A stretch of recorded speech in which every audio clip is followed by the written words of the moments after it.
Bismillahirrahmanirrahim. Assalamualaikum warahmatullahi wabarakatuh. Alhamdulillahi rabbil alamin wa bihi nasta'in wa ala umuri dunya waddin wassalatu wassalamu ala asyrafil anbiya'i wal mursalin sayyidina wa maulana Muhammadin wa ala alihi wa sahbihi ajma'in, amma ba'd. Yang terhormat Bapak Syamsul Ma'arif, Sarjana Agama, Magister Pendidikan, selaku guru mata pelajaran Pendidikan Agama Islam dan Budi Pekerti, dan para audiens yang saya banggakan. Pertama-tama dan yang paling utama, marilah kita panjatkan puji beserta syukur kehadirat Allah yang Maha Ghafur, yang nikmatnya tak akan pernah terukur, supaya kita bahagia di dunia sampai alam kubur. Salawat beriringkan salam, semoga tetap terlimpah curahkan kehadirat junjungan alam, tauladan umat manusia dan rahmat bagi seluruh alam, baginda Nabi Agung Muhammad sallallahu alaihi wasallam, yang dakwahnya dengan saling mencintai bukan dengan saling membenci, dan yang dakwahnya saling mendidik bukan saling menghardik. Semoga kita semua termasuk umatnya yang senantiasa mengikuti ajaran-ajarannya serta mendapat syafaatnya di yaumil akhir nanti. Amin amin ya rabbal alamin. Sebelumnya perkenalkan, saya Kalimaya dari tingkat 11 manajemen perkantoran 1. Di sini saya akan menyampaikan sepatah dua patah kata yang saya patahkan hingga berpuluh-puluh ribu bahkan berjuta-juta kata, yang bertemakan ketika Allah ditaruh di urutan terakhir.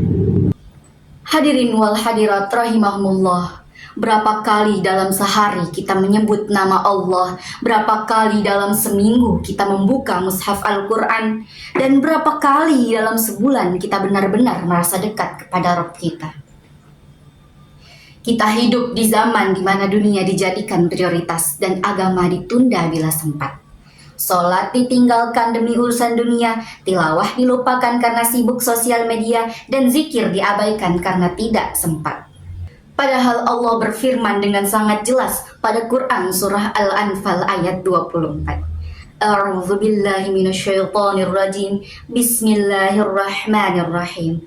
Ya ayyuhalladzina amanu istajibu lillahi walir rasuli idza da'akum lima yuhyikum wa'lamu anna Allaha yahulu bainal mar'i wa qalbihi wa annahu ilaihi tuhsyarun.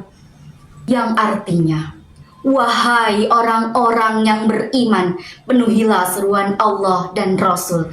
Apabila Rasul menyeru kepada kamu, kepada sesuatu yang memberi kehidupan kepadamu, ketahuilah bahwa sesungguhnya Allah membatasi antara seseorang dan hatinya, dan sesungguhnya kepadanya lah kamu akan dikumpulkan.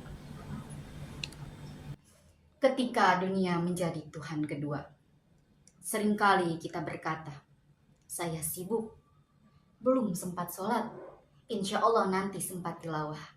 Tapi ketika ada undangan dunia, hangout, nonton, scroll TikTok, langsung kita sambut. Na'udzubillah min dzalik.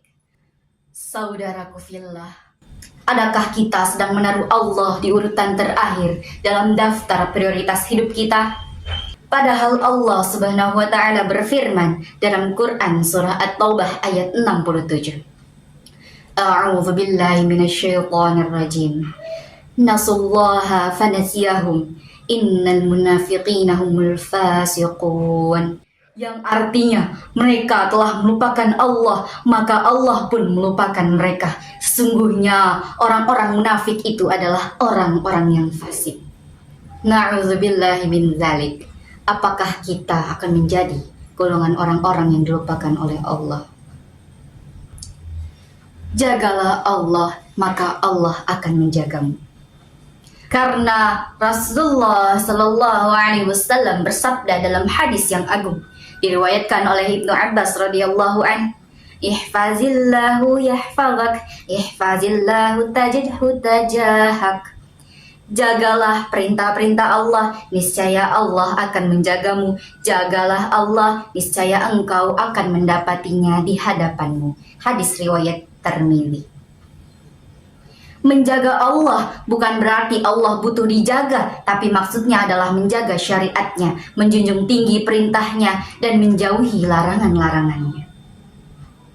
Islam tidak pernah melarang kita mencari dunia, tapi yang dilarang adalah menjadikan dunia sebagai tujuan utama, lalu menomorduakan Allah Subhanahu wa Ta'ala. Marilah kita bebenah sebelum terlambat. Hadirin wal hadirat, rahimahumullah. Jika hari ini kita masih diberi kesempatan untuk mendengar peringatan ini, itu bukan karena kita lebih baik, tapi karena Allah masih sayang. Jangan tunggu waktu sempit untuk kembali kepadanya. Jangan tunggu sakit, jangan tunggu gagal atau kehilangan baru kita ingat untuk bersujud. Marilah kita lakukan amalan-amalan sederhana yang menjadikan Allah nomor satu. Salat di awal waktu, zikir pagi dan petang, tilawah walau hanya 1 halaman, menahan diri dari maksiat kecil, menghindari lalai dalam hal-hal yang melenakan. Semua itu adalah tanda bahwa kita menempatkan Allah di urutan utama, bukan terakhir. Saudaraku fillah, ketika Allah menjadi prioritas, maka semua urusan akan Allah mudahkan. Tapi jika Allah selalu kita tunda, maka hidup akan terus terasa berat dan gelisah. Mari kita perbaiki posisi Allah di hati kita. Jangan letakkan Allah di urutan terakhir. Letakkan Ia sebagai pusat hidup kita, tempat kita kembali dalam suka maupun duka. Rabbana la tuzigh qulubana ba'da idh hadaitana.